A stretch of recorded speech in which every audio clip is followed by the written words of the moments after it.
How to reinstall TikTok on iPhone after US ban.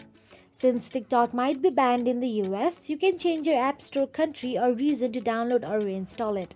And here is how to do it. First of all, open the App Store on your mobile device. Inside the App Store, simply tap on your profile picture at the top right corner of your screen or the initial of yours. Then simply tap on the country/region option available there. Then wait for a few moments. There you'll get to see change country or region option available on your screen. Simply tap on it. Now from the list of the country, choose a country where TikTok is available. For example, UK, Canada, Australia or many more. After you choose one, simply agree to the terms and conditions provided. Tap on the agree at the top right corner of your screen.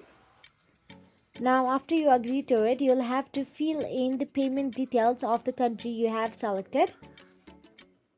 So now here, if you do not have any, then choose none or a random address from that country and tap done and restart your iPhone. Now open the App Store and search for TikTok. Then tap download and install. Once installed, log into your account and start using TikTok. After installation, you can switch your country back to the US without affecting TikTok. If you found this video helpful, please like, share and subscribe, and thank you so much for watching.